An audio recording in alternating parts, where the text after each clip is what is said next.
Shalom, Bapak Ibu, Jemaat Kalam Kudus di seluruh Indonesia. Apa kabar? Semoga sehat dan baik semua. Puji Tuhan, tanpa terasa kita sudah masuk di bulan Desember, bulan terakhir di tahun ini. Dan ini adalah minggu Advent yang kedua. Semoga di minggu Advent yang kedua ini kita semakin diberkati oleh Tuhan. Dan kita pun dapat memahami Tuhan lebih dalam lagi. Kita mengenal Dia dan kita lebih mengasihi Dia. Bapak Ibu, marilah dengan sukacita kita bersama-sama menyalakan lilin yang kedua. Minggu Advent Natal kedua.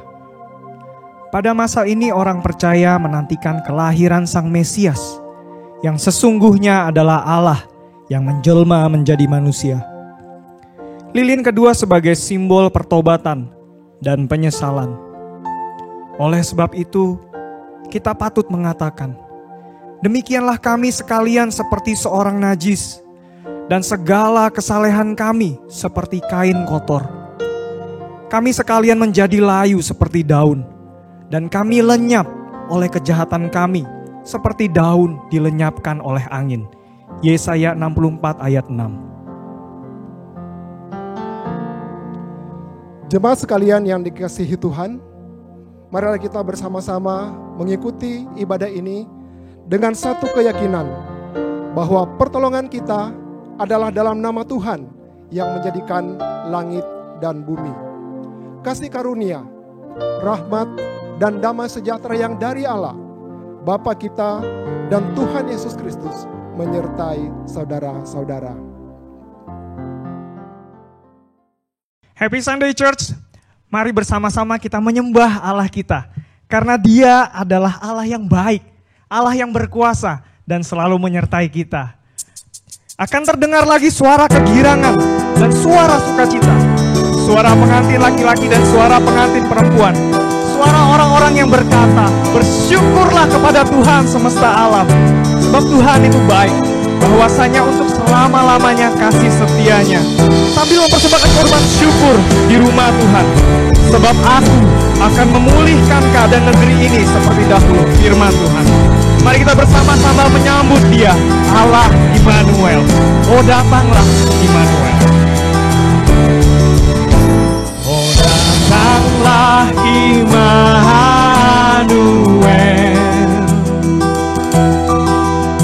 Tebus umat-Mu Israel yang dalam berkeluh kesah menantikan penolongnya. Bersoraklah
bersyukur Tuhan karena Engkau Allah yang baik, Allah yang berkuasa, dan tidak pernah sekalipun meninggalkan kami. Namun kami sadar ya Tuhan, kami manusia yang berdosa. Kami manusia yang lemah, yang seringkali mendukakan Tuhan lewat pelanggaran kami. Oh Tuhan, dalam masa-masa seperti ini, kami dihimpit oleh kekhawatiran akan studi kami, akan pekerjaan kami, akan kesehatan kami, relasi kami, dan masa depan kami. Terlebih lagi ya Tuhan, kami dihimpit oleh segala dosa dan pelanggaran kami. Sebab itu kami datang kepadamu, memohon agar Tuhan memulihkan keadaan kami. Sebab kami ingat, siapakah Allah seperti Engkau yang mengampuni dosa dan yang memaafkan pelanggaran dari sisa-sisa miliknya sendiri, yang tidak bertahan dalam murkanya untuk seterusnya, melainkan berkenan kepada kasih setia. Karena Tuhan mengasihi kami, Engkau memberikan putramu lewat kematian Yesus Kristus di kayu salib. Kami ditebus dari dosa, dan oleh kebangkitan-Mu kami beroleh hidup yang kekal bersama Allah. Karena Yesus Kristus anak Allah, kami penuh keberanian menghampiri tahta kasih karunia dan menerima rahmat dan pertolongan pada waktunya. Oleh karena itu ya Tuhan, kami bersyukur dan kami bersuka cita atas pengampunan dan kebaikan-Mu. Di dalam nama Yesus Kristus kami berdoa dan bersyukur. Amin. Mari umat Tuhan sama-sama kita nyanyikan. Mulia bagi Allah, kasih-Nya besar.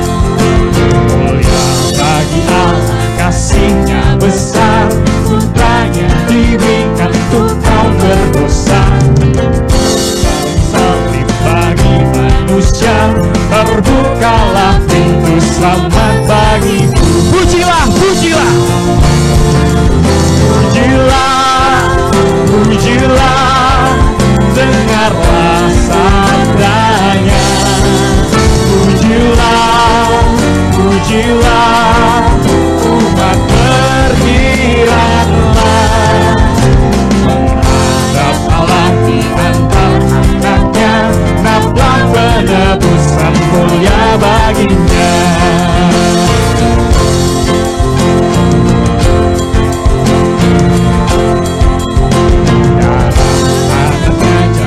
Penebusan itu janjinya bagi yang percaya. Dan dosaku betapapun besarnya, Dia menghapus dan membasuh semuanya. Pujilah, pujilah, pujilah, dengarlah sabdanya. Pujilah, pujilah, umat bergiranglah. Menghadap Allah di antara anaknya, dapat penebusan mulia baginya. Glory, glory, glory, glory, give Him glory, great things He has done.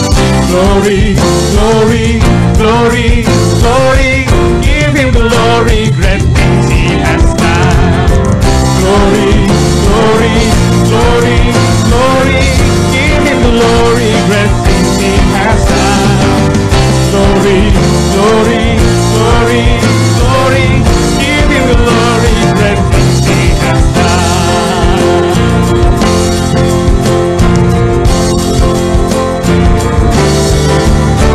Yang mengajarkan kebenarannya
genaplah penebusan mulia baginya.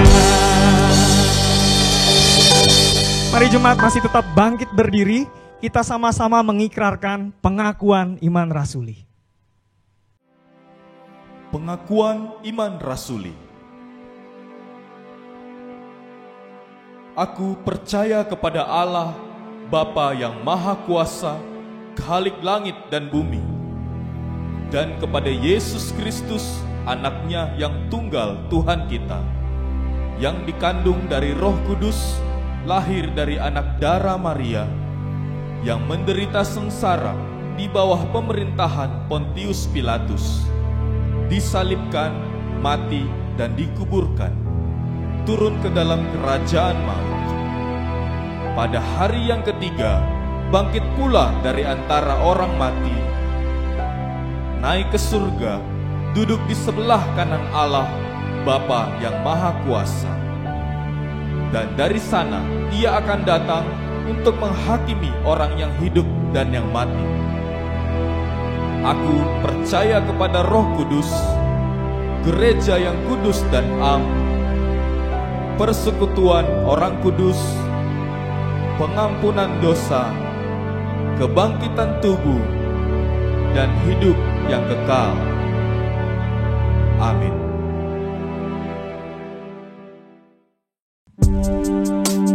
Itu adalah perjalanan kami mengikuti Engkau. Apapun keadaan kami, ajar kami senantiasa memandang Engkau, sebab Engkau ada kekuatan.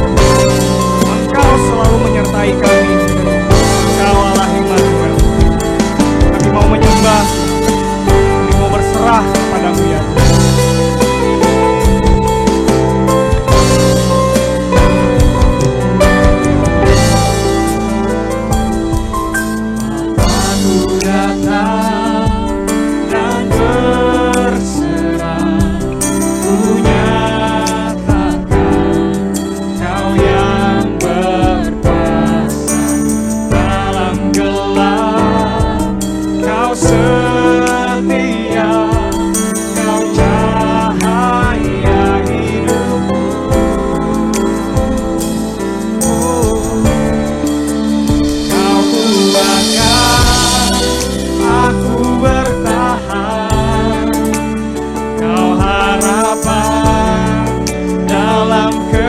Kesesakan Kau buktikan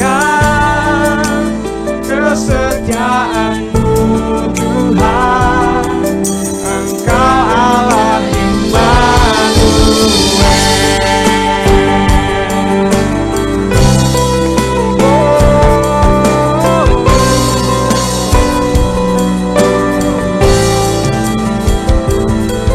Bapa ku datang,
Shalom Bapak Ibu dan rekan-rekan sekalian, selamat hari Minggu serta selamat memasuki masa Advent di mana kita sedang memperingati bagaimana Kristus Yesus, Tuhan dan Juru Selamat kita, bersedia datang lahir menjadi manusia bagi hidup setiap kita. Mari rekan-rekanku, sebelum kita belajar bersama-sama firman Tuhan, kita mau tundukkan kepala dan kita berdoa. Bapa di sorga, terima kasih kalau kami boleh hidup, merasakan seluruh kasih dan kebaikan Tuhan sampai dengan hari ini. Kami sadar di tengah-tengah kehidupan yang tidak mudah, apalagi di tengah-tengah kondisi pandemi yang kami sedang alami. Kalau kami bisa menapaki bahkan memasuki hari ini, kami percaya itulah kasih dan kebaikan Tuhan.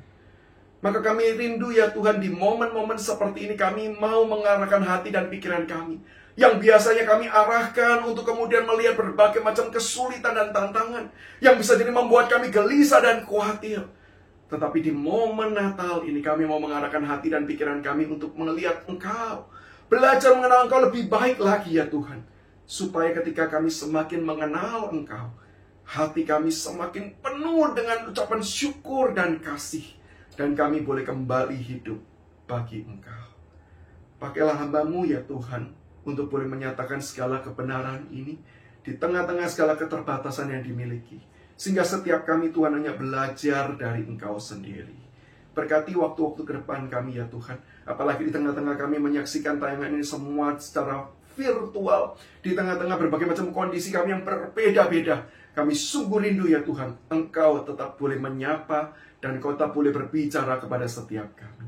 Ini doa kami Tuhan. Di dalam nama Tuhan kami Yesus Kristus, kami berdoa dan kami berserah diri. Amin. Bapak Ibu dan saudara-saudara sekalian, di dalam kesempatan Minggu Advent ini, saya rindu mengajak kita menggumulkan satu tema, yaitu mengenai kelahiran anak darah. Saya bukan akan membicarakan tentang Yesus Kristus yang dilahirkan, tetapi membicarakan terlebih dahulu tentang konsep kelahiran anak darah. Apakah itu mungkin atau tidak? Bapak Ibu, bukankah di dalam dunia yang kita lihat di sekeliling kita ini, kita mendapati ada cukup banyak peristiwa di mana ada seorang wanita yang belum menikah, lalu kedapatan hamil. Tentu jumlahnya tidak sangat banyak, tetapi cukup banyak. Baik yang terekspos ataupun yang tidak terekspos. Dan ketika kita mendapati ada sebuah kondisi realitas seperti ini, wanita belum menikah, hamil, punya anak. Bukankah kesimpulan kita satu?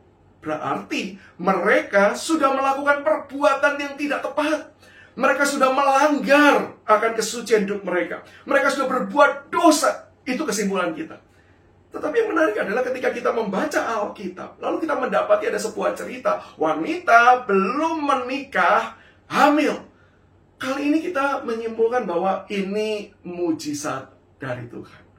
Yang menjadi pertanyaan adalah kenapa berita ini kesimpulannya berbeda dari realita yang kita lihat sehari-hari yang ada di sekeliling kita. Kenapa kali ini kesimpulannya justru mujizat Tuhan? Apa dasar kita untuk mempercayai hal tersebut? Nah, itu yang akan saya ajak kita renungkan. Dan sesudah kita mempelajari itu, pertanyaan berikutnya adalah, untuk apa sih? Kalaupun memang benar bahwa Yesus Kristus itu lahir dari anak darah, apa signifikansinya bagi kehidupan kita di masa kini? Apakah itu cuma sekedar menjadi sebuah catatan teori untuk kemudian menjadi pengakuan iman kita yang kemudian kita bacakan setiap hari Minggu? Yesus Kristus yang dikandung daripada Roh Kudus, lahir dari anak darah Maria. Apakah itu saja kegunaannya? Atau apa dampaknya? Apa signifikannya bagi kehidupan kita? Nah, dua hal itulah yang akan saya ajak kita renungkan bersama-sama. Dan karena topik ini adalah topik yang sangat luas, maka hari ini saya tidak akan membacakan satu perikop khusus untuk kemudian kita teliti dan kita pelajari. Tetapi nanti akan ada beberapa ayat yang akan kita bacakan. Dan dari situ kita akan mempelajari tema ini bersama-sama.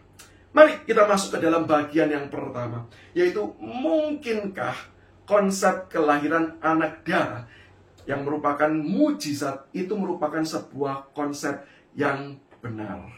Apa yang menjadi dasar kita untuk kemudian kita percaya bahwa betul-betul Maria itu bukan mengandung karena perbuatan dosa, tetapi karena mujizat dari Tuhan. Saya ingin mendasarkan jawaban ini dari 3 poin. Ada 3 hal yang akan saya renungkan, ajak kita renungkan bersama-sama. Yang pertama, konsep kelahiran anak darah. Ini merupakan sebuah konsep yang patut bisa diterima dengan benar. Karena kita punya perspektif teisme. Atau karena kita percaya bahwa Tuhan itu ada. Dan Tuhan itu sanggup melakukan berbagai macam pekerjaan-pekerjaan mujizat. Maka wajar dan sanggup Tuhan untuk memakai seorang wanita yang belum menikah untuk bisa mempunyai anak. Dan bukankah itu juga menjadi kepercayaan iman Kristen?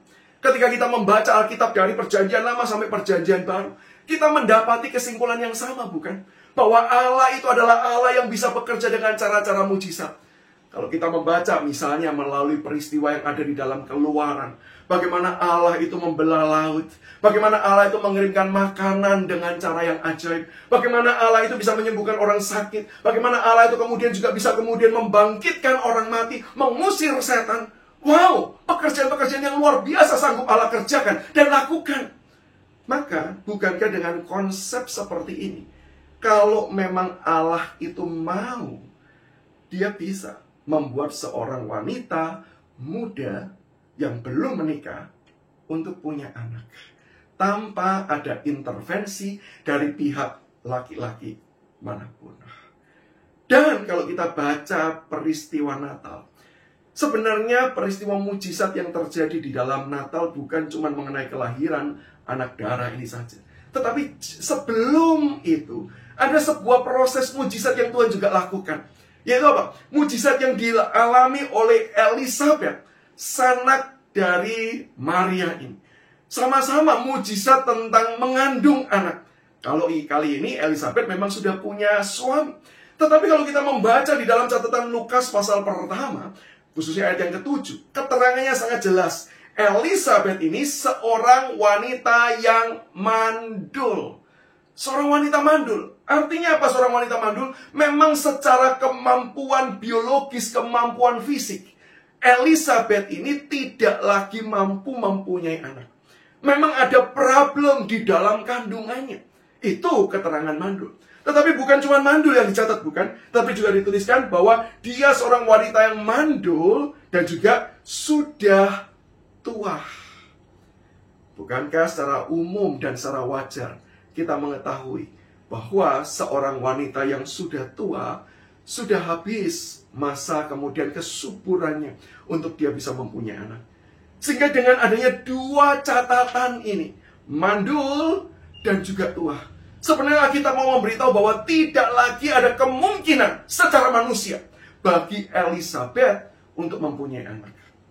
Tetapi yang menarik, Tuhan sanggup memberikan anak. Bagi seorang wanita tua yang mandul, tidak ada yang mustahil bagi Tuhan. Maka dengan kita melihat banyaknya daftar kemampuan, keajaiban, mujizat yang Tuhan kerjakan, tidak sulit bukan bagi kita untuk kemudian mempercayai kalau memang Tuhan mau bekerja dengan cara yang demikian, maka membuat seorang wanita muda hamil itu bukanlah hal yang sulit. Saya menambahkan satu penekanan lagi dalam bagian ini. Kalau kita melihat mujizat melalui kelahiran anak darah, sebenarnya mujizat ini sebenarnya jauh lebih mudah bagi kita untuk menerima konsep ini dibandingkan dengan inkarnasi, yaitu bagaimana Allah menjadi manusia. Kalau kita mau hitung bobotnya, bukankah jauh lebih wajar bagi kita melihat bahwa ada seorang wanita itu hamil? Tuhan membuat wanita hamil itu mudah. Karena apa? Memang wanita didesain untuk hamil. Ceritanya jadi berbeda kalau kemudian yang hamil adalah Yusuf. tentu itu akan mempunyai pergumulan tersendiri. Tapi karena ini yang hamil adalah Maria, maka bukankah memang bisa secara kapasitas, secara kemampuan, secara natural memang wanita bisa hamil. Yang Tuhan lakukan cuma satu. Dia tidak menggunakan benih dari manusia. Dia tidak menggunakan benih laki-laki untuk membuat wanita itu hamil, sebagaimana proses yang biasanya Tuhan kerjakan di dalam seluruh sepanjang umat manusia. Tapi kalau kita bandingkan dengan karya inkarnasi, bagaimana Allah itu menjadi manusia. Bukankah cerita seperti itu adalah cerita yang jauh lebih sulit untuk kita itu selami, bukan pahami. Kita bisa memahami, tapi sulit untuk kita selami. Kenapa? Karena tidak ada contohnya sama sekali. Tidak pernah ada catatan sebuah cerita bagaimana kita manusia, lalu kemudian tiba-tiba kita karena sayang kepada anjing, kemudian kita menjadi anjing untuk sementara waktu, untuk menyatakan kasih kita kepada anjing, lalu kemudian kita balik lagi menjadi manusia. Tidak ada. Ceritanya adalah selalu kalau kita manusia, ya selama-lamanya kita manusia. Anjing selama-lamanya adalah anjing, tumbuhan selama-lamanya tumbuhan. Tetapi bagaimana Allah yang adalah pribadi yang kekal, tetapi di dalam satu momen waktu, dia memilih untuk datang dalam dunia di dalam wujud manusia. Bukankah ketika kita mau memikirkan dan merenungkan peristiwa itu, kita bisa mengatakan itulah keajaiban yang luar biasa. Kalau ditanya, bisa nggak Allah jadi manusia? Tentu jawabannya bisa. Tetapi untuk membayangkannya, sekali lagi ya, membayangkannya, kita bisa mengatakan bahwa ini di luar dari kemampuan kita. Sehingga kalau kita mau bandingkan Allah yang jadi manusia, lalu dengan kelahiran anak darah, maka mujizat ini bukanlah mujizat yang sangat sulit untuk kita pahami. Dan juga mujizat yang bisa kita terima kalau memang Allah mau bekerja demikian. Ini dasar yang pertama. Sementara dasar yang kedua, yaitu adalah hal ini. Tidak terbukti bersalah.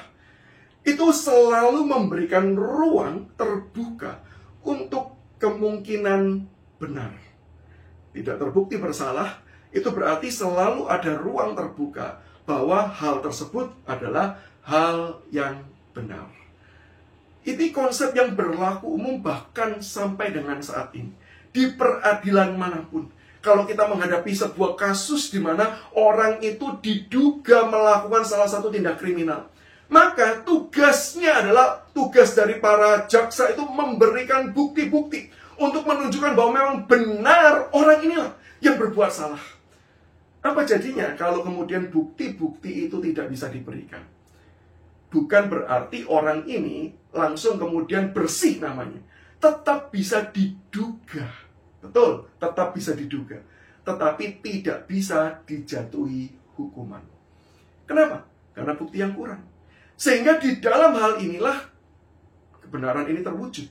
Yaitu kalau belum ada pembuktian yang menegaskan bahwa orang itu bersalah, maka selalu ada ruang terbuka yang kemudian diberikan untuk berpikir bahwa jangan-jangan orang itu tidak melakukan tindakan yang dituduhkan.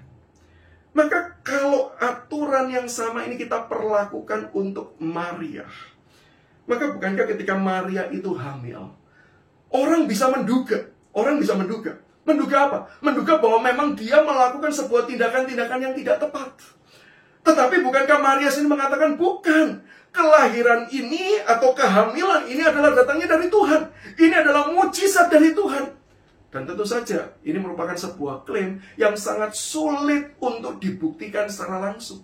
Sehingga orang tetap bisa menduga macam-macam. Dan bukankah kalau kita melihat catatan Injil, bahkan pertama kali si Yusuf, tunangan Maria ini, mengetahui peristiwa kehamilan ini, ia pun juga memikirkan hal yang serupa.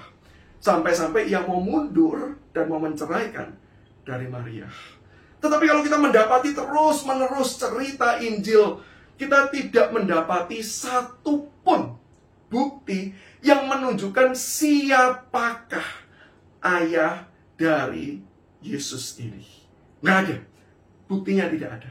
Maria dan Yusuf sama-sama mengklaim pada akhirnya, ini mujizat dari Tuhan. Kalau orang yang lain yang tidak percaya, maka mereka harus menunjukkan, tidak mungkin itu mujizat.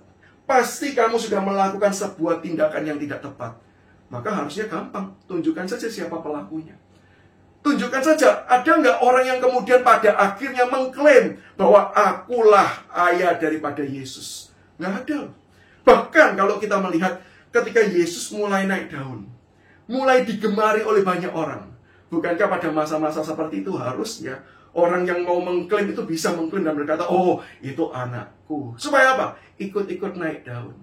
Dan pada kejadiannya tidak demikian. Maka kalau kita melihat beberapa ayat, seperti Yohanes 8 ayat 39. Yohanes 8 39 berkata demikian. Jawab mereka. Mereka ini adalah orang-orang Yahudi. Bapa kami ialah Abraham.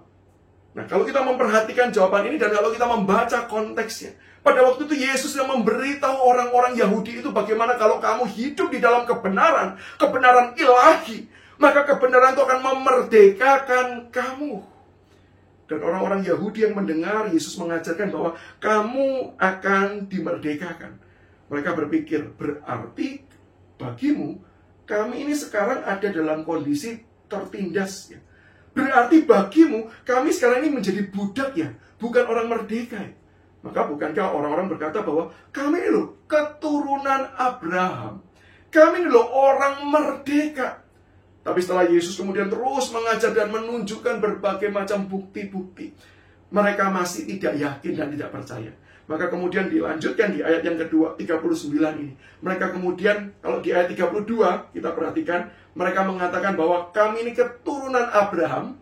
Tapi di ayat 39 mereka berkata, Bapak kami itu adalah Abraham. Kenapa mereka menggunakan kata Bapak kami? Karena mereka sebenarnya bukan cuma sedang mau mengklaim bahwa mereka itu adalah keturunan Abraham, tapi mereka juga mau menyindir Yesus. Kalau kami ini jelas apa? Jelas keturunan Abraham. Tapi sorry ya, kamu keturunan siapa? Itulah setidaknya ayat ini, cara pembacaan ayat ini. Mereka berusaha untuk kemudian menyindir Yesus, kamu itu keturunan siapa? Dengan demikian orang-orang Yahudi masih mau mengatakan, kamu tuh loh anak dari orang yang tidak jelas. Artinya apa? Mereka tidak bisa menunjukkan siapakah ayah dari Yesus. Ayat berikutnya, kalau kita perhatikan di dalam Markus 6 ayat yang ketiga. Bukankah ia ini tukang kayu, anak Maria, saudara Yakobus, Yoses, Yudas, dan Simon? Yang menarik di dalam bagian Markus 6 ini, ayat 3, dikatakan bahwa pertama adalah pekerjaannya. Ya, ini tukang kayu. Ketika Yesus mulai mengajar dan mengajarnya mulai hebat, orang mulai tanya, siapa sih dia ini? Kok bisa gitu-gitunya pinter gitu ya? Siapa dia? Maka ditegaskan, dia ini anak tukang kayu. Tapi yang menarik adalah yang menjadi tukang kayu kan Yusuf. Tapi dilanjutkan adalah anak Maria. Kenapa keterangan yang diberikan adalah keterangan anak Maria? Karena memang orang Yahudi tidak pernah bisa mengetahui dan tidak pernah bisa menunjukkan siapakah ayah dari Yesus itu. Mereka tidak bisa menunjukkan bahwa orang ini, atau bahkan mereka tidak mengakui Yusuf itu pun. Perhatikan, kalau mereka kan bisa berpikir sederhana begini, jangan-jangan Yusuf itu nakal. Yusuf itu sudah melakukan sebelum waktunya, sehingga akhirnya hamil duluan dah. Bahkan mereka pun tidak mengatakan bahwa ini adalah anak Yusuf. Mereka mengatakan ini adalah anak Maria. Yang artinya apa? Artinya orang Yahudi tetap tidak tahu siapakah yang menjadi ayah biologis dari Yesus ini. Sehingga dari seluruh pemaparan ini, bukankah disimpulkan kalau mereka mau menuduh Maria ini sudah melakukan sebuah hal yang tidak tepat, maka mereka harus bisa memberikan buktinya. Sejauh bukti tidak bisa diberikan, perhatikan, berarti terbuka ruang untuk mempercayai bahwa apa yang Maria katakan, apa yang Yusuf katakan, bahwa ini mujizat Tuhan, itu adalah benar. Di poin kedua ini, memang saya tidak menunjukkan bahwa pasti benar. tetapi selalu terbuka ruang kemungkinan bahwa Yusuf dan Maria mengklaim hal yang memang benar dan yang tepat. Apalagi kalau kita tambahkan dengan argumentasi dasar yang ketiga. Apa itu? Kelahiran Yesus dari anak darah ini sudah dinyatakan sejak awal. Sudah diberitahukan. Maria berjumpa dengan malaikat, Yusuf berjumpa dengan malaikat. Dan saya kira percaya setelah itu mereka akan memberitahu orang bahwa ini sudah hamil, tapi bukan karena kami loh. Terus orang kan tanya, karena siapa? Karena mujizat Tuhan. Kalau tanya, apakah orang-orang langsung percaya? Pasti jawabannya tidak. Bahkan kalau kita tadi membaca ayat-ayat ketika Yesus sudah melayani, mereka pun tetap berpikir bahwa ini siapa yang melakukannya? Belum diketahui. Sehingga orang itu tidak percaya di awal. Namun, dipercayai belakangan. Secara khusus, murid-murid Yesus, dan pada akhirnya banyak orang juga percaya. Kenapa? Apa yang membuat orang-orang itu belakangan percaya? Apa yang menjadikan mereka bisa yang awalnya tidak percaya, kemudian menjadi percaya? Jawabannya satu. Setelah semua kebenaran tentang identitas Yesus itu terungkap, dari situlah mereka mulai menyusun pasalnya. Dan mereka mendapati, iya ya, ternyata memang benar, masuk akal, dan sangat wajar bahwa kelahiran Maria itu mujizat Tuhan. Sehingga ini yang dikatakan, dinyatakan memang di awal, tetapi dipercayai di belakang. Setelah sebuah proses berjalan, yaitu proses di mana Yesus kemudian melakukan tanda-tanda mujizat. Yesus menyatakan dirinya sebagai Allah. Dia bukan cuma mengklaim diri sebagai Allah, tetapi dia menunjukkan bukti-buktinya melalui tanda-tanda mujizat. Dia mengerjakan semuanya itu untuk mendukung bahwa benar, bahwa dia adalah Allah. Bagaimana dia bisa menyembuhkan orang yang buta sejak lahir, yang mereka percaya adalah kutuk dari Tuhan. Bagaimana kutuk bisa dilepaskan kalau bukan yang memberi kutuk yang kemudian melepaskan.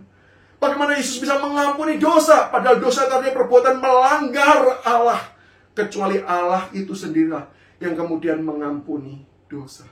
Sehingga ketika Yesus berkali-kali menyatakan klaim sebagai Tuhan, dan dia menunjukkan tanda-tanda mujizat, bukti-buktinya bahwa dia itu adalah Tuhan. Dan setelah kemudian dia mati, tapi kemudian dia bangkit sebagaimana dia katakan, dan kemudian dia menampakkan diri kepada banyak orang, baru kemudian dia naik ke surga. Setelah semua peristiwa itu, dan kemudian dicurahkannya Roh Kudus, barulah orang-orang itu mulai percaya kepada Yesus. Bukan cuma sekedar baru mulai percaya kepada Yesus, baru setelah mereka runut ke belakang, runut ke belakang, runut ke belakang, runut ke belakang, mereka baru mengingat, iya ya, sudah sejak awal loh, Maria katakan bahwa Yesus, bayi yang dilahirkan, itu bukan anak manusia saja. Itu bukan bicara tentang naturnya sebagai manusia, tapi dia itu adalah Tuhan itu sendiri yang dilahirkan dengan cara mujizat.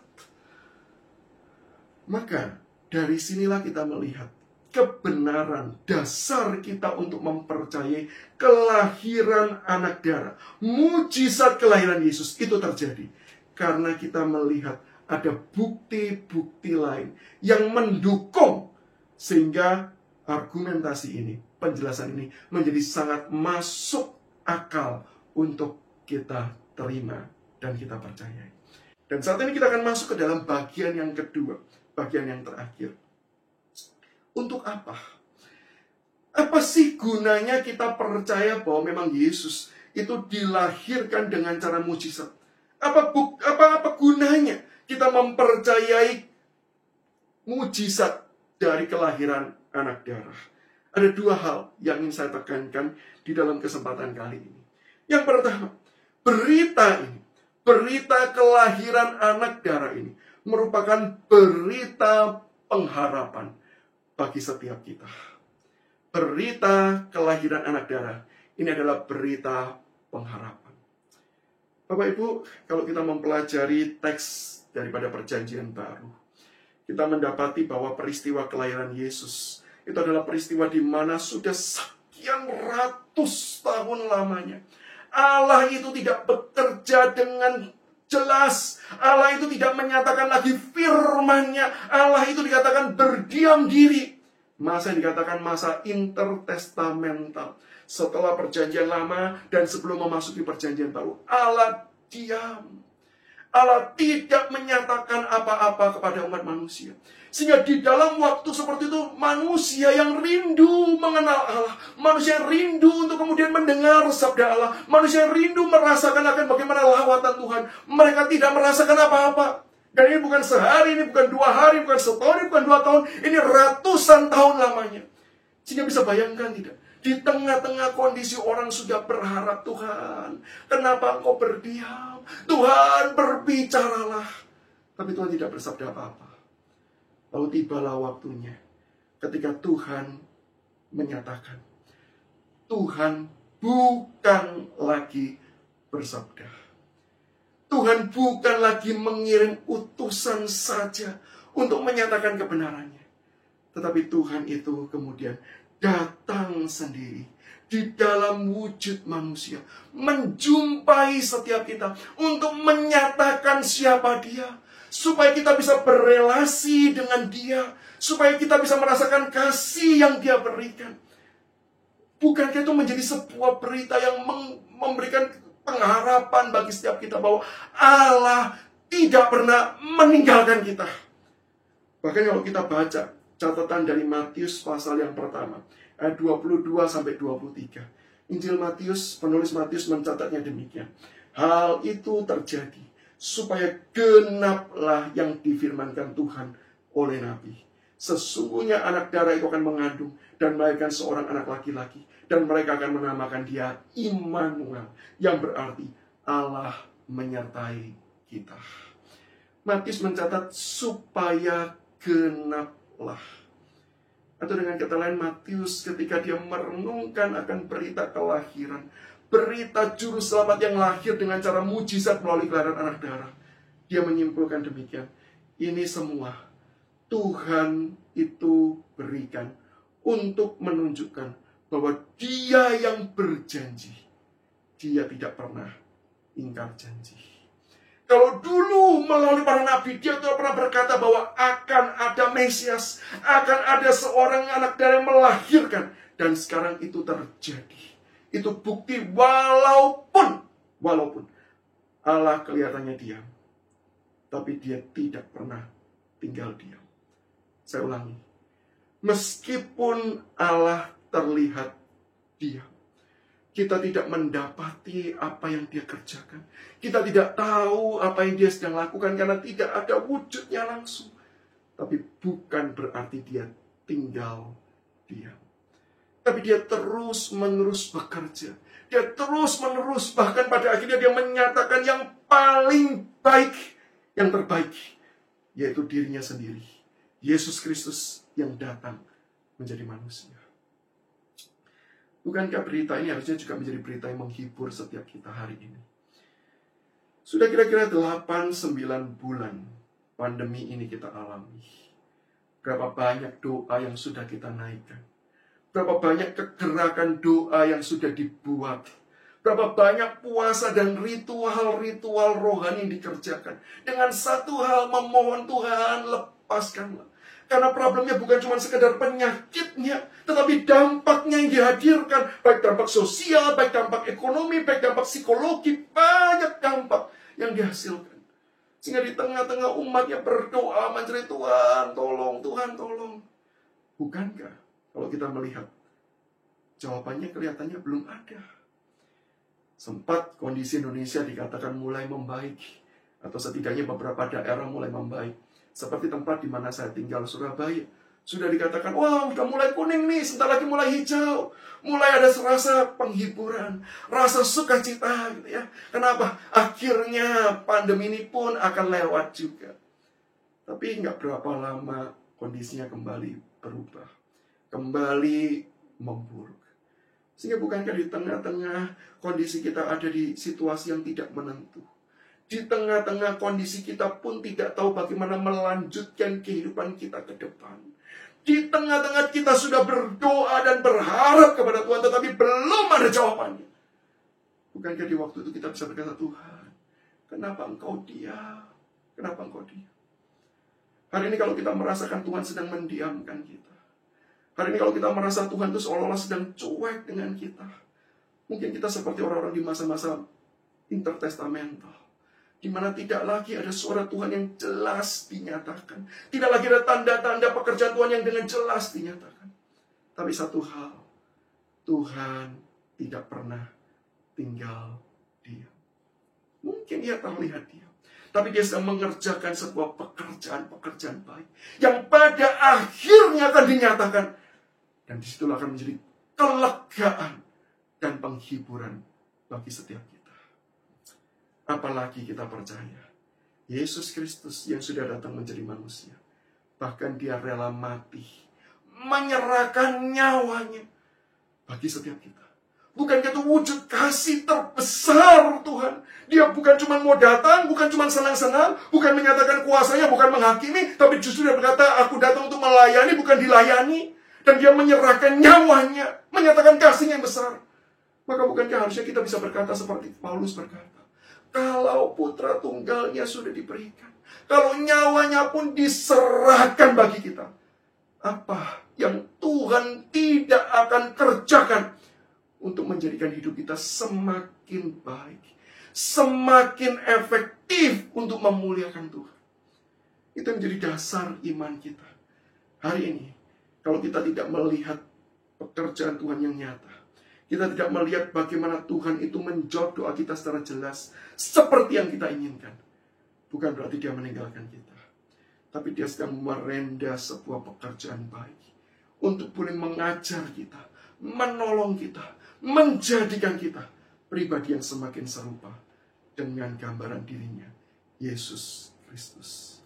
Inilah berita pengharapan untuk kita. Dan yang kedua, berita kelahiran anak darah. Mujizat yang Tuhan datangkan melalui kelahiran anak darah, itu merupakan sebuah berita penghiburan. Ini bukan cuma berita pengharapan, tapi juga berita penghiburan. Apa maksudnya berita penghiburan? Maksudnya demikian. Ketika Yesus betul-betul lahir, dia bukanlah anak dari laki manapun, tapi Allah itu sendiri, yang kemudian memilih untuk lahir menjadi manusia melalui sebuah proses natural, melalui kelahiran dari tubuh wanita. Maka itu tandanya bahwa Yesus benar-benar menjadi manusia sama seperti kita. Dia terbatasi dengan kondisi daging ini. Dia bergumul di dalam kondisi daging yang terbatas ini, padahal dia adalah Allah yang tidak terbatas. Kenapa dia mau melakukan semuanya itu? Jawabannya adalah supaya dia tahu apa yang sedang kita rasakan. Dia turut mengalami apa yang kita rasakan. Sehingga ketika hari ini kita dalam kondisi daging kita ini, kita bergumul dengan sakit. Oh, bukankah Yesus juga pernah mengalami sakit? Yesus pernah juga mengalami penderitaan secara fisik. Bagaimana secara khusus ketika kita mencatat dia kemudian didera, dia diberikan mahkota duri, dia dipukul. Dia pernah mengalami kelemahan fisik sebagaimana kita alami. Kalau kemudian kita di dalam tubuh ini, kita pernah mengalami kemudian rasa sakit hati karena ditinggal orang, rasa dikecewakan karena dikhianati. Maka bukankah Yesus ketika dia datang menjadi manusia, dia pernah merasakan semuanya itu? Dia pernah ditinggalkan oleh murid-muridnya. Padahal muridnya berkata bahwa sekalipun semua meninggalkan, aku tidak meninggalkan. Justru murid seperti ini yang kemudian akan mengkhianati. Murid seperti ini kemudian akan mengolok-olok Yesus, menghina, memaki, menyangkal Yesus. Ketika semua orang mengkhianati, bukankah Yesus juga pernah mengalami hal seperti itu? Dia dikhianati. Ketika mungkin kita hidup di tengah-tengah kondisi terbatas, kekurangan secara fisik, secara jasmani kita tidak berlimpah dengan harta benda. Bukankah Alkitab juga mencatat, serigala punya lubangnya, burung di udara punya sarangnya, tapi anak manusia tidak punya tempat untuk meletakkan kepalanya. Bahkan ketika mati pun dia harus pinjam kuburan daripada orang lain. Dia pernah mengalami kekurangan. Yesus mengalami segala sesuatu yang manusia alami di dalam tubuh ini, karena dia benar-benar menjadi manusia. Bahkan satu hal yang selalu manusia takutkan, kematian. Yesus juga mengalami. Yesus juga mengalami kematian secara jasmani. Tapi kabar gembiranya, dia bukan cuma pernah mengalami semuanya itu. Dia bukan cuma pernah mengalami kelemahan fisik, mengalami kekurangan, mengalami pengalaman emosional yang tidak menyenangkan. Bukan cuma sekedar pernah mengalami kematian, tapi dia bangkit dan dia menang dari semua pergumulan yang terjadi. Dia bangkit, dia mengalahkan maut itu. Sesuatu hal yang selama ini selalu menjadi misteri kita. Kita tidak pernah tahu bagaimanakah kematian itu. Semua orang selalu khawatir dan takut menghadapinya. Tapi Yesus menghadapi dan dia bangkit, yang artinya dia menang.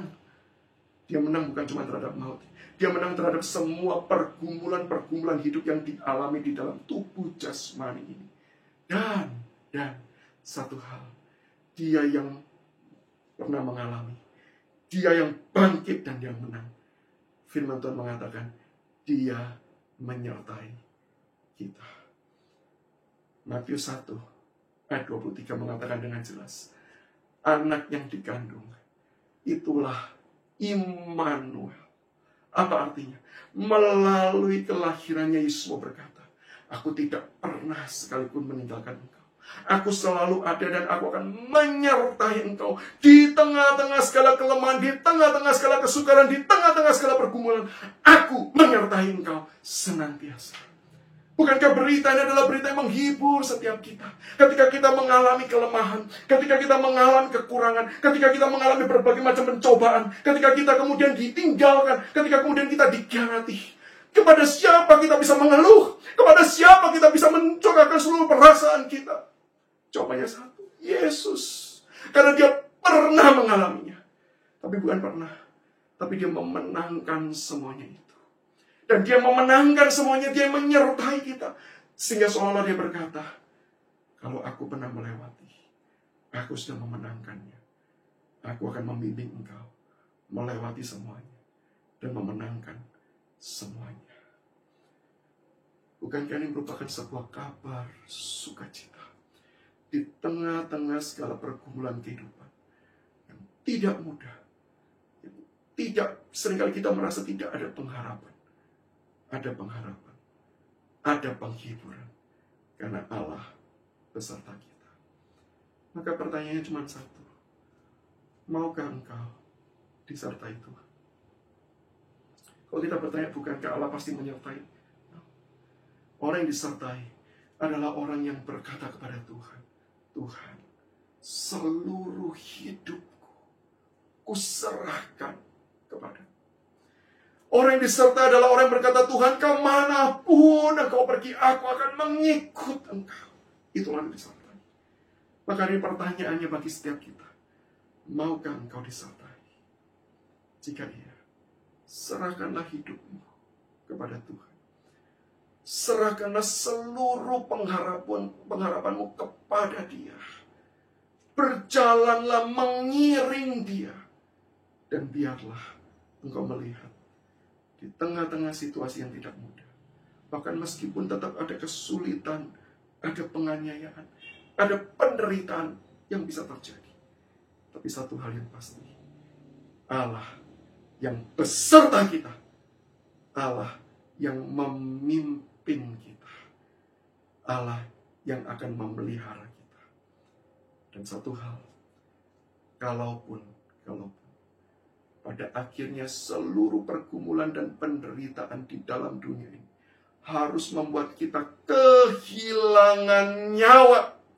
Sama seperti rekan-rekan kita yang mengalami penderitaan dan kehilangan nyawa karena peristiwa-peristiwa teroris. Kalaupun sampai itu terjadi, satu hal, bukan berarti Tuhan tidak menyertai, tapi justru Dia sedang melepaskan kita dari seluruh kondisi untuk bersama-sama dengan Dia menikmati Dia secara utuh dan tanpa penghalang lagi. Sehingga benarlah firman Tuhan, tidak ada satu hal pun di dalam dunia ini yang sanggup memisahkan kita dari kasih Tuhan. Penderitaan, kesulitan, bahkan kematian, semua itu tidak memisahkan kita, tapi justru menghantarkan kita semakin dekat, merasakan kasih dan kebaikan Tuhan. Dan bagi kita yang kemudian berkata, iya enak bagi yang mati, langsung ketemu Tuhan. Bagaimana dengan kami yang ditinggalkan? Bagaimana perasaan kami kalau orang-orang yang meninggalkan kami adalah tulang punggung kami? Mereka adalah orang yang berjuang selama ini bagi keluarga kami. Bagaimana hidup kami? Firman Tuhan mau mengatakan demikian. Tuhan tahu apa yang kita rasakan. Karena Tuhan juga pernah kehilangan putra tunggal bagi kita.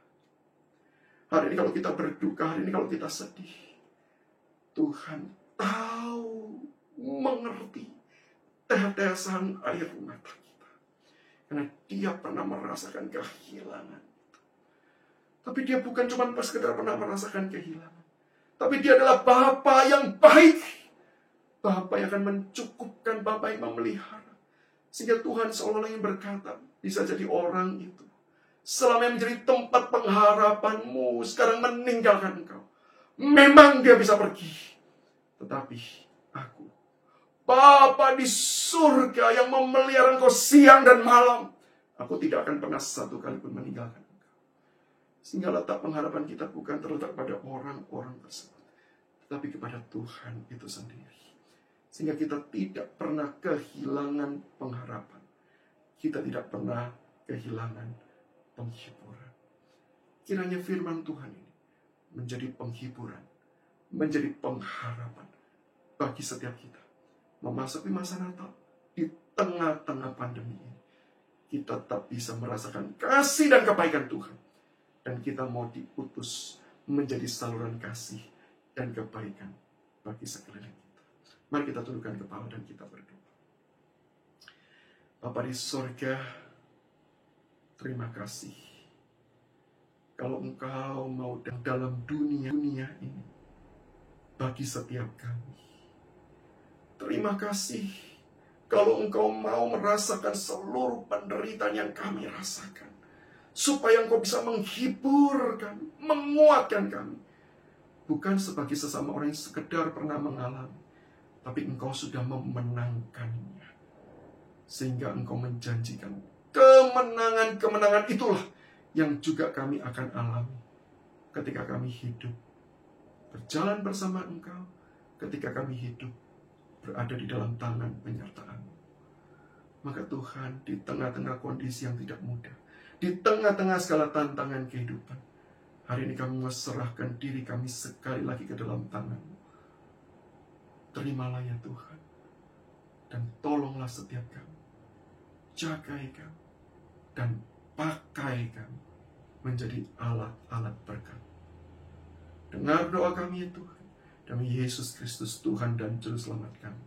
Kami berdoa, kami berserah diri. Amin. Tuhan Yesus memberkati setiap kita.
See the light you bring.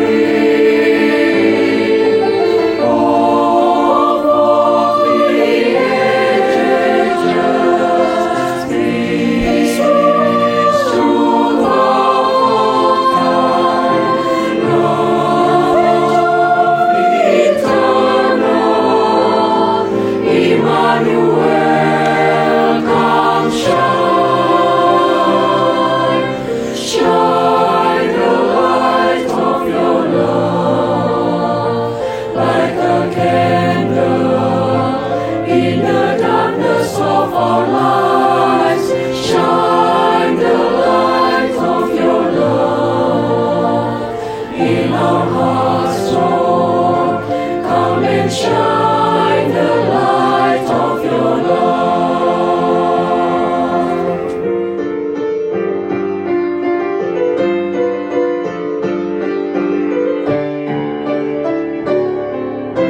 Shine the light of your love like a candle in the darkness of our lives. Shine the light of your love in our hearts, Lord.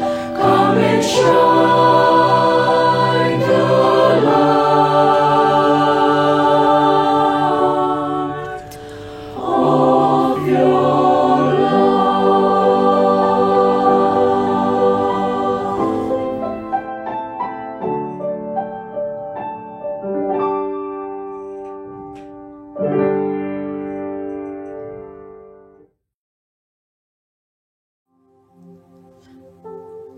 Bapak Ibu yang terkasih dalam Tuhan, mari hari ini kita semuanya akan melaksanakan perjamuan kudus.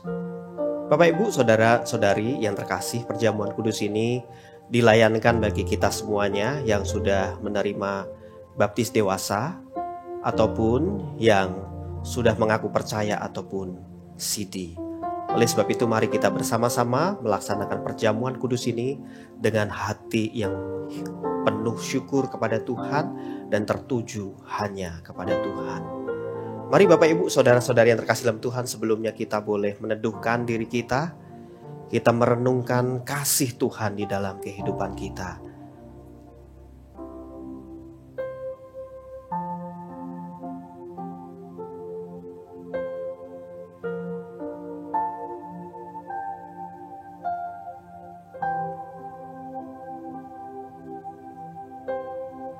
Mari kita berdoa.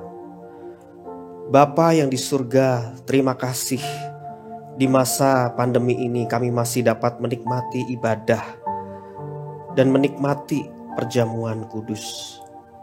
Perjamuan kudus mengingatkan kami akan kasih Tuhan yang begitu besar bagi kami. Yesus yang mati bagi kami. Supaya kami tahu bahwa kami tidak sendiri, namun kami hidup ada di dalam kelimpahan kasih Tuhan. Kami bukan anak tiri yang dibiarkan sendiri, tetapi kami dikasihi Sang Ilahi sehingga hidup kami berarti. Kami ingin menikmati momen indah ini. Dalam nama Tuhan Yesus Kristus kami berdoa. Amin. Bapak Ibu, saudara-saudari yang terkasih dalam Tuhan, firman Tuhan berkata, sebab apa yang telah kuteruskan kepadamu telah aku terima dari Tuhan, yaitu bahwa Tuhan Yesus pada malam waktu ia diserahkan, ia mengambil roti dan sudah itu ia mengucap syukur atasnya. Ia memecah-mecahkannya dan berkata, inilah tubuhku yang diserahkan bagi kamu. Perbuatlah ini menjadi peringatan akan aku. Demikian juga kemudian ia mengambil cawan sesudah ia makan dan berkata, inilah cawan perjanjian baru yang dimeteraikan oleh darahku. Perbuatlah ini setiap kali kamu meminumnya menjadi peringatan akan aku. Sebab kata firman Tuhan, setiap kali kamu makan roti ini dan minum cawan ini, kamu memberitakan kematian Tuhan sampai ia datang. Jadi, barang siapa dengan cara yang tidak layak makan roti atau minum cawan Tuhan, ia berdosa terhadap tubuh dan darah Tuhan. Karena itu hendaklah tiap-tiap orang menguji dirinya sendiri, dan baru sesudah itu ia makan roti dan minum dari cawan itu. Karena barang siapa makan dan minum tanpa mengakui tubuh Tuhan, ia mendatangkan hukuman atas dirinya. Mari Bapak Ibu, saudara-saudari yang terkasih dalam Tuhan, kita menikmati perjamuan kudus ini dengan hati yang bersyukur, penuh hikmat, menikmati kasih setia Tuhan di dalam kehidupan kita. Mari Bapak Ibu, saudara-saudari yang terkasih dalam Tuhan, semua yang ada di rumah, di kos masing-masing yang sudah menerima anggur dan juga roti, kita persiapkan hati kita. Mari kita angkat roti kita di hadapan Tuhan. Dan silakan Bapak Ibu, saudara-saudari berdoa secara pribadi di hadapan Tuhan.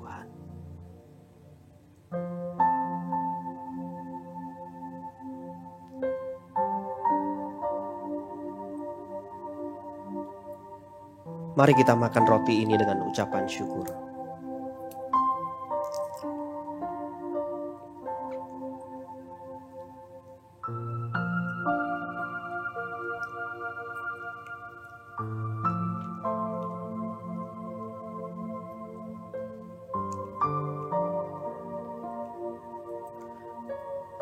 Mari kita angkat cawan yang berisi anggur di hadapan Tuhan dan silahkan Bapak Ibu saudara-saudari masing-masing berdoa di hadapan Tuhan.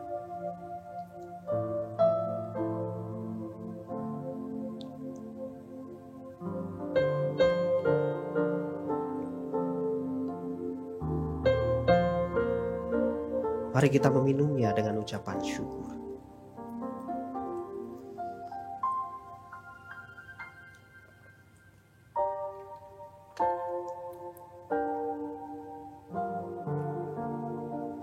Mari sekali lagi kita berdoa di hadapan Tuhan. Terima kasih Tuhan untuk perjamuan kudus ini. Tolong kami untuk mengingat supaya kami hidup menjadi saksi bagi dunia ini dengan anugerah dan kasih dari Tuhan sendiri. Biarkan di tengah pandemi ini kami tetap berdiri teguh dan kokoh di dalam Engkau saja, ya Tuhan. Dalam nama Tuhan Yesus Kristus kami berdoa. Amin.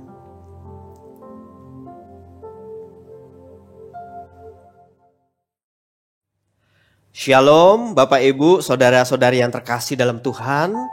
Buat kita semuanya, Jemaat Gereja Kristen Kalam Kudus seluruh Indonesia, kami berdoa kiranya ibadah hari ini dari awal sampai akhir boleh memberkati Bapak Ibu, saudara-saudari semuanya.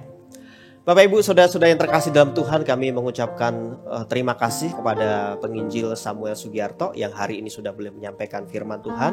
Kiranya itu juga boleh memberkati kita semuanya dan juga seluruh rekan-rekan yang hari ini sudah melayani. Tuhan memberkati rekan-rekan semuanya. Untuk di Gereja Kristen Kalam Kudus BCS Jakarta, minggu depan kita akan dilayani oleh Pendeta Edi Susanto. Biarlah kita juga tetap mari kita beribadah kepada Tuhan dan menerima berkat-berkat rohani. Bapak Ibu yang terkasih dalam Tuhan, ada beberapa hal yang hendak kami sampaikan secara khusus bagi Jemaat Gereja Kristen Kalam Kudus Central Park. Yang pertama-tama, Bapak Ibu yang terkasih dalam Tuhan, untuk kegiatan selama Natal ya, kita menyambut Natal, kita biasanya ada BNS melalui IG Live di BCS Jakarta, tetapi selama masa Advent ini BNS online kita akan ganti Bapak Ibu ya. Kita tidak lagi BNS secara online di IG Live, tetapi kita menyediakan bahan untuk Bapak Ibu, saudara-saudari, baik yang di keluarga ataupun yang di kos masing-masing. Itu nanti kita ada family altar atau pertemuan dengan keluarga, doa di keluarga masing-masing. Dan biarlah selama masa-masa kita menyambut Natal itu boleh mempererat tali kekeluargaan, tali kekerabatan kita, dan kita bertumbuh di dalam keluarga ataupun di dalam komsel masing-masing. Jadi selama kita menikmati masa Advent ini, kita bersama-sama bertumbuh di keluarga masing-masing dan juga di kelompok masing-masing. Demikian Bapak Ibu yang terkasih dalam Tuhan. Kemudian Bapak Ibu yang terkasih dalam Tuhan, berkaitan dengan rangkaian kegiatan kita untuk menyambut Natal, ada acara-acara yang tentu ibadah-ibadah yang kita selenggarakan. Untuk lebih jelasnya nanti bisa melihat dari medsos kita atau slide dari gereja kita sehingga lebih jelas Bapak Ibu yang terkasih dalam Tuhan ya. Untuk berita lengkap dari Advent sampai Natal, silahkan Bapak Ibu boleh menyimak supaya kita boleh bersama-sama bisa menikmati ibadah selama masa Advent sampai Natal nanti. Berkaitan dengan Natal di gereja kita, Bapak Ibu ya, ada beberapa hal yang hendak kita sampaikan. Yang pertama, gereja kita mengadakan Christmas Corner. Ini adalah kegiatan yang dilakukan untuk menyambut Natal di rumah masing-masing, Bapak Ibu ya. Jadi Christmas Corner ini silahkan Bapak Ibu saudara-saudari yang di rumah dengan keluarga masing-masing boleh mendekor salah satu ruangan, dan nanti dekorasi tentang Natal itu boleh di-upload ya di kita gitu ya, di medsos kita, di foto, diberikan kepada kita nanti dinilai. Baik itu yang Bapak Ibu yang ada di keluarga masing-masing ataupun yang sendirian di kos ya. Kita ada kategori-kategori khusus yang kita bedakan antara yang berkeluarga ataupun yang di kos masing-masing, dan itu semuanya boleh memeriahkan Natal kita sehingga Natal kita menjadi indah karena kita tahu kita tidak sendiri, ada Tuhan, ada rekan-rekan seiman yang terus bergumul bersama dengan kita. Nah, berkaitan dengan Natal juga Bapak Ibu, kita juga akan mengadakan charity Christmas, yaitu kita akan berbagi dengan mereka yang kurang beruntung. Dana yang dibutuhkan itu sekitar 30 juta. Oleh sebab itu mari kita sama-sama berbagian di dalam Christmas Charity ini atau Natal Peduli ini ya. Melalui persembahan dengan kode persembahan itu kodenya 25 di akhir nominal persembahan Bapak Ibu saudara-saudari semuanya. Nah, Bapak Ibu yang terkasih dalam Tuhan, mari tetap patuhi protokol kesehatan, menjaga jarak, memakai masker, mencuci tangan jika Bapak Ibu beraktivitas di luar rumah. Jika Bapak Ibu rindu untuk didoakan atau ingin berkonsultasi dengan hamba Tuhan atau membutuhkan pelayanan hamba Tuhan dari Gereja Kristen Kalam Kudus BCS Jakarta, silahkan menghubungi kami. Tentu kami senang melayani dan menjadi rekan Bapak Ibu jemaat sekalian. Tuhan Yesus memberkati. Demikian berita pastoral pada hari ini. Terima kasih untuk seluruh jemaat dan berbagai pihak yang terus setia mendukung pelayanan gereja kita. Tuhan Yesus memberkati.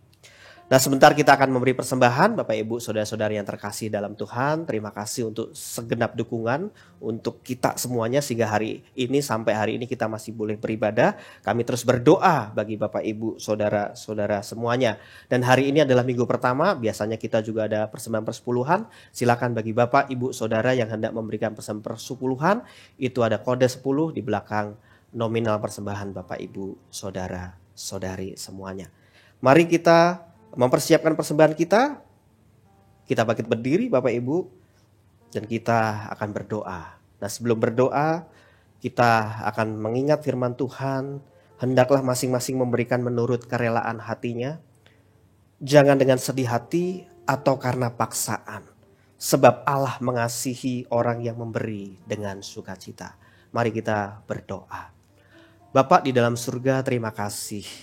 Saat ini Tuhan, di tengah-tengah masa yang sulit, di tengah masa pandemi yang kami tidak tahu kapan akan berakhir, tetapi kami tahu bahwa anugerah-Mu tidak pernah dihentikan oleh pandemi.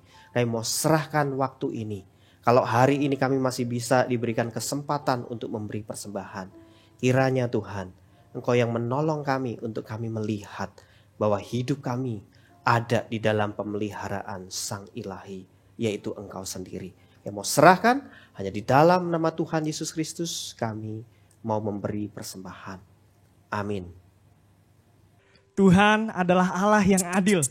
Berbahagialah semua orang yang menantikan Dia. Mari kita berikan persembahan kepada Tuhan yang mengasihi kita.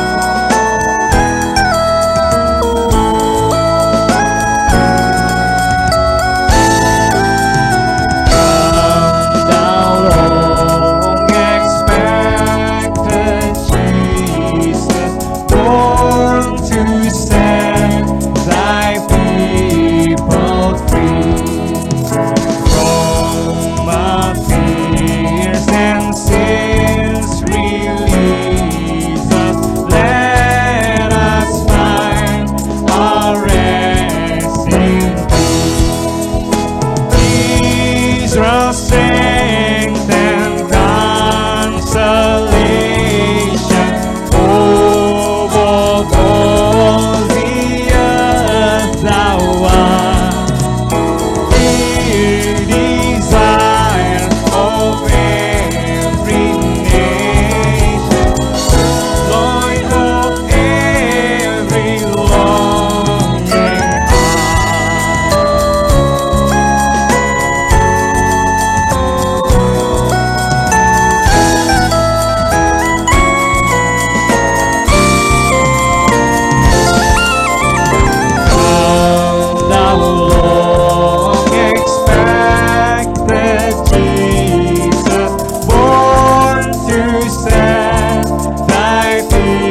Bapak Ibu, berbeda dengan Natal-Natal tahun sebelumnya.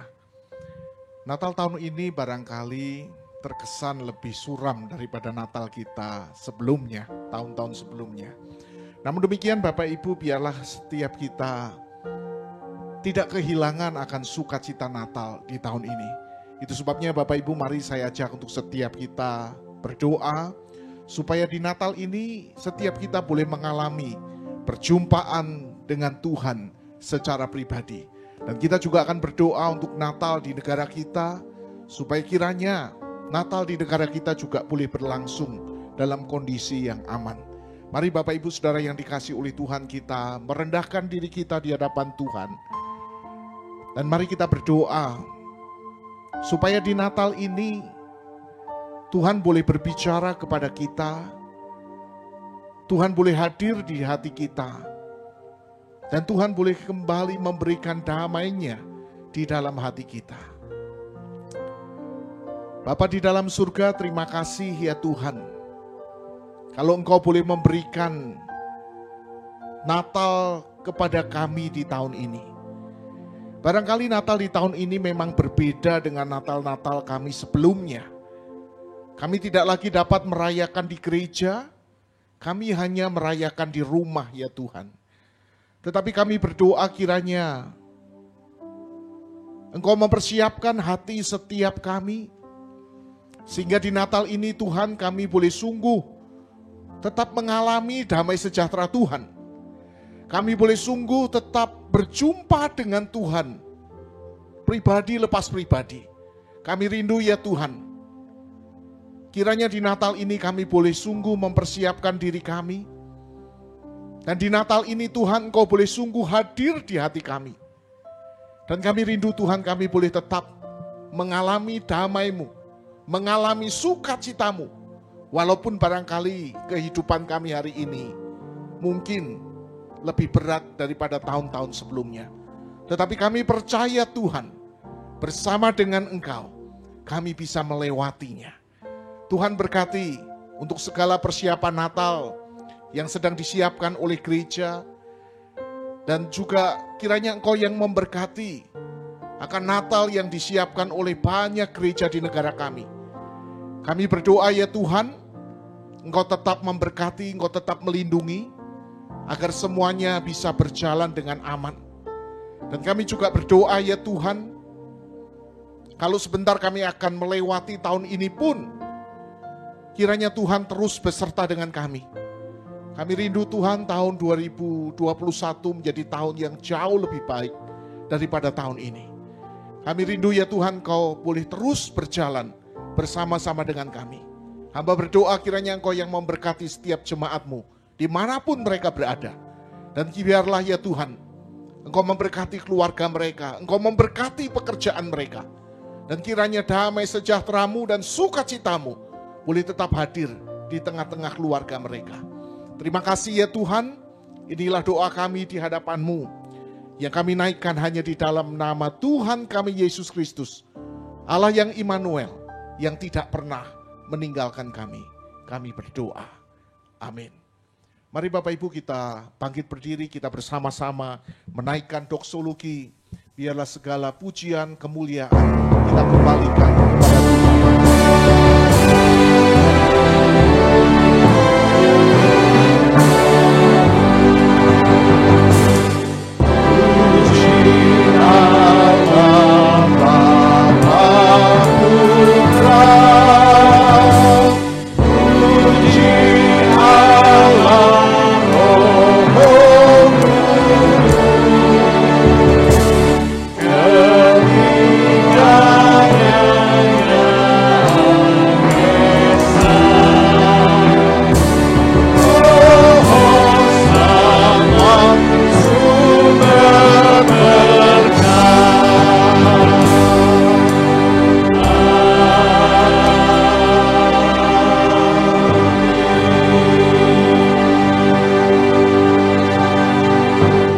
Bapak Ibu Saudara yang dikasihi oleh Tuhan, arahkanlah hatimu kepada Tuhan dan terimalah berkat daripada Tuhan.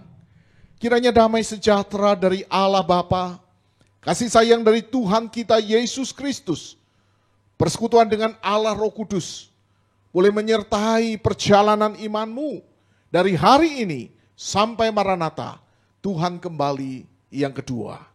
Amin.